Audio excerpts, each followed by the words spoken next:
अस्सलाम वालेकुम, कैसे हैं आप सब लोग। उम्मीद करती हूँ सब ठीक होंगे। वीडियो पसंद आएगी तो वीडियो को लाइक कर लीजिएगा। चैनल पे न्यू है तो चैनल को सब्सक्राइब कर लीजिएगा। मेरी तरफ से आप सबको रमज़ान की बहुत ज़्यादा मुबारकबाद। अल्लाह ताला हर एक को अपने फ़ज़ल करम और रहम के नीचे रखे और हमारे पास जितने मुश्किलात हैं उनसे हमें दूरी मिले और हर एक को सेहत तंदुरुस्ती वाली ज़िंदगी अता हो और महंगाई से भी आज़ादी मिले, आमीन। अच्छा जी, यहाँ पे बेल बॉटम ट्राउज़र्स जो मैंने कपड़े के ऊपर कट करके रखा था, सोचा आज मैं आप लोगों से शेयर कर दूँ। काफ़ी दिनों के बाद जब मैं बोलना शुरू करती हूँ तो बीच में कितने ना कितने तो मैं अटक ही जानी हूँ। नहीं है, ऐसा मतलब है कि मैं अपनी स्पीड ख़त्म कर देनी हूँ। नहीं, अब मैं इतने दिनों में व्लॉग क्यों नहीं बना रही थी, इस पर मसला ये कि व्लॉग बना हुआ पड़ा हुआ यही वाला, ये काफ़ी दिन पहले का काम है। और मैं कड़े जो कपड़े काट के पाए हुए हैं, इसका मतलब है स्कूल से घर आने के बाद मेरे पास इतना भी टाइम नहीं बचता है कपड़े इस्त्री करके। शुरू से नहीं पहनती थी लेकिन कुछ ज़्यादा ही कड़े जो निकले हुए हैं। मैंने जब इनको धोया था तो पीनी ने जब इसको पंजाबी कहते हैं छंड के तारते पड़ना, यानी इसको यूँ छड़क के तारों पे डालते तो ये बाजू कहीं इस तरह गुजड़ मुजड़ हो गई। हालांकि मैं सीधे कपड़े करके हमेशा धोती हूँ। अच्छा जनाब, फिर उसके बाद कि मेरी सेहत मुझे बाज़ात इजाज़त नहीं देती है और ये नहीं कि रमज़ान की वजह से मैं थोड़ी डल हुई हूँ, लेकिन वैसे ही तबीयत कुछ दिनों से सही नहीं चल रही थी तो उस वजह से मैंने थोड़ा सा ब्रेक ले लिया। अब कोशिश करूँगी रेगुलर बेसिस पे आप लोगों के साथ व्लॉग्स को शेयर करती चली जाऊँ। अगर आवाज़ आगे पीछे है इट मीन्स कि मैं अभी भी सेहत बहाल मेरी नहीं हुई है। कल मेरा इरादा था कि मैं वॉइस ओवर कर लूँ, कुछ बहनों से कुछ प्रॉमिसेस थे लेकिन मेरे से बोला ही नहीं जा रहा था। कभी कभी ऐसा भी होता है। अच्छा जी, यहाँ पे बेल बॉटम ट्राउज़र जो हमने कट किया था उसके नीचे चूँकि वो गुलाइयाँ थी ना, हम लोगों ने थोड़ा सा गुलाई की शेप में साइडों से कट किया होता है, तो एक्स्ट्रा 4 इंच का फैब्रिक लेके उसकी शेप के अकॉर्डिंग हमने कट किया। उसके नीचे यहाँ पे ज़ीरो की बुकरम लगा के इसे पलटा के और फिर मैंने जो बैक के पल्ले थे उनके ऊपर मैंने ये अच्छा इससे पहले ना आपने जब भी इसे बैक की तरफ फोल्ड करना है तो इसकी सिलाई का मार्जिन पीछे की तरफ रखते हुए यहाँ पे लब की सिलाई ज़रूर लगा लिया करें। इससे फोल्डिंग बड़ी अच्छी हो जाती है गुलाइयों पे ख़ास तौर पे।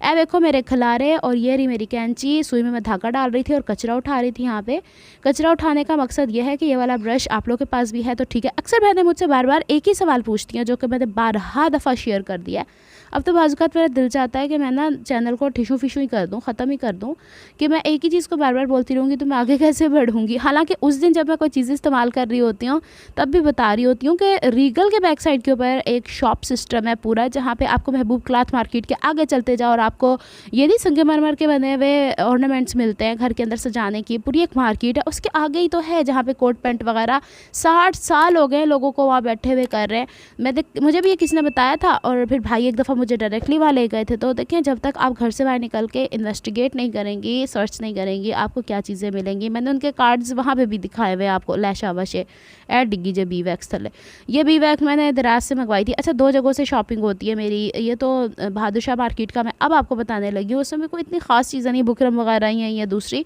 लेकिन मेन जो चीज़ें मैं आपको डिफरेंट दिखाती हूँ सदर रीगल मार्केट है, वहाँ से मैंने फ्यूजिंग ले ली हुई है, फ्यूजिंग लगा लिया इतने। अच्छा एक चीज़ और भी होती है कि जब आप कमेंट कर रहे हो, कमेंट के नीचे कितने सारे लोग होते हैं कमेंट कर रहे होते हैं, तो हम पढ़ लिया करते हैं कि आया जो हमने सवाल पूछना है उसके अंदर जवाब मौजूद है कि नहीं आया, कहीं मेरा सवाल रिपीट तो नहीं हो रहा। लेकिन बस क्या ही कहें हम कहते हैं सानू जी ना अलहदा तो प्रोटोकॉल टाइप की चीज़ चाहिए होंगी है, तो कितने सारे सवाल तो बार बार रिपीट हुआ। फिर मैंने अलहदा से कम्युनिटी पोस्ट पर भी लगाया कि मैंने बुकरम लगा दी कपड़ों के बैग के ऊपर, आपके पास कुछ सवालात हैं, कोई सवाल ही नहीं था।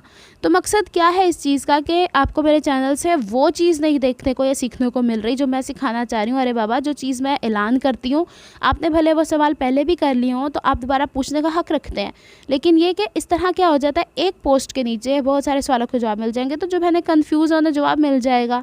लेकिन नहीं भाई, उधर किसी ने भी मुझसे सवाल नहीं पूछा। मुझे अजीब लगता है बाज़ात के ऐसे जैसे ना मेरे एक कमरा है पत्थर का बना हुआ है और आवाज़ गूंज के वापस मुझे आ जाती है, इको वाला सिस्टम है।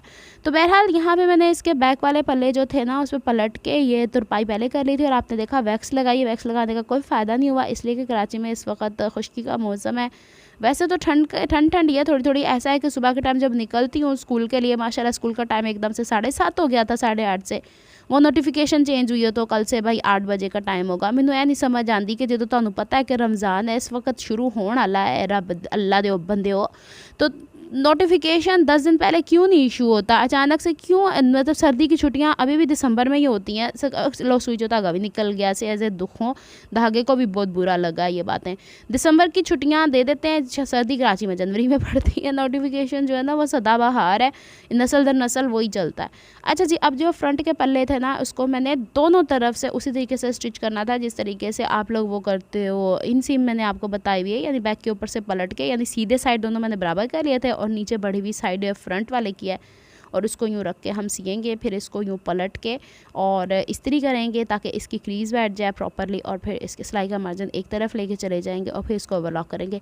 अच्छा, दूसरा पता नहीं क्या मुझे आजकल हो रहा है कि ओवरलॉक करते हुए मुझे पता नहीं क्यों इतनी दिक्कत आ रही है, हालांकि फटाफट बेचारी जो कि मशीन से भी चलती है। अभी भी बहुत सारी बहनों के ये सवाल आते हैं कि सिलाई मशीन कौन सी बेहतर है जो आपके हाथ में चल जाए ना वो बेहतर है। जितना आपका बजट है उस हिसाब से लेके चला करें।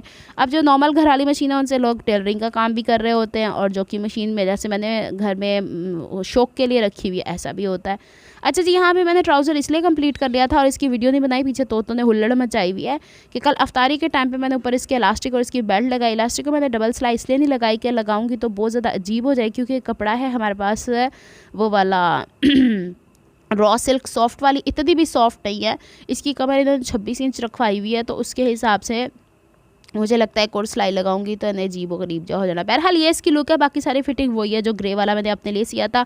यहाँ पे साथ साथ मेरी पढ़ाइयाँ चल रही हैं और मैं नीचे गद्दा बिछा के बैठी हुई हूँ। जिन लोगों को पता है मैं बिस्तर फ़र्श पे बिछा के फिर काम करती हूँ। अच्छा जी, अब इसके बाद ये बेल्ट मैंने आपको दिखा दिया। बेल्ट की हाइट तकरीबन 1.25 इंच के करीब रखी है और मर्दाना बुकरम इसके बैक पे लगाई है।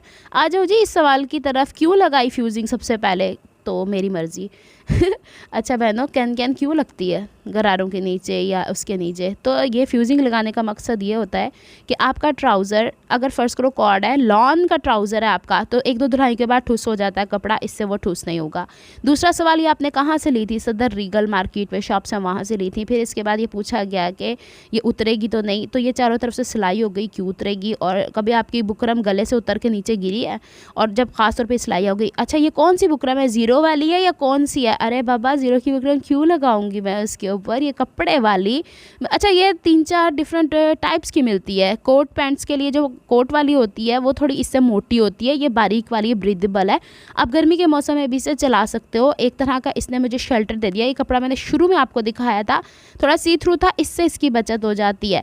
फिर ट्राउज़र की स्टेबिलिटी रहती है, उस कपड़े के अंदर जान आ जाती है, आपको कलफ लगा के उसके साइज़ मेंटेन नहीं करने पड़ते। अब ये देखें, ये कपड़ा मैंने दोनों आपके सामने खोले, ये बुकरम के बगैर है, ये बुकरम के साथ है, तय हुआ था। अब दोनों की पहचान देख लें आप। अच्छा, ये जी धुलने के बाद निकलेगी तो नहीं निकलेगी, क्यों नहीं निकलेगी, आपने हैंड वॉश करना, मशीन के अंदर डाल के नहीं छोड़ देना, नहीं तो फिर सत्यानाशी की जिम्मेदार आप लोग खुद होंगे। और हर कपड़े पे लग सकती है नहीं, आपने उसी कपड़े पे लगानी है जिसकी ज़रूरत है। शिफॉन के कपड़े पे मत लगाइएगा, इतने भारी कपड़े के लिए मैं आपको सजेस्ट नहीं करूँगी। और दूसरी चीज़, जैकार्ड के कपड़े पे आप लगा सकती हैं, या पतले कपड़े थोड़े कॉटन बेस्ड होते हैं जो आजकल बहुत बारीक आ रहे हैं शलवारों वाले, उसके नीचे आप लगा सकते हैं। उम्मीद करती हूँ ये सारी डिटेल्स आपको काफ़ी फ़ायदा दे के गई होंगी। इसके बावजूद भी अगर कोई सवाल है ना, फिर कभी सही मिलती हूँ नेक्स्ट व्लॉग में। अपना बहुत ख्याल रखिएगा, मुझे दुआ में याद रखिएगा। रब रखा फ़ी अमानिल्लाह, अल्लाह हाफिज़।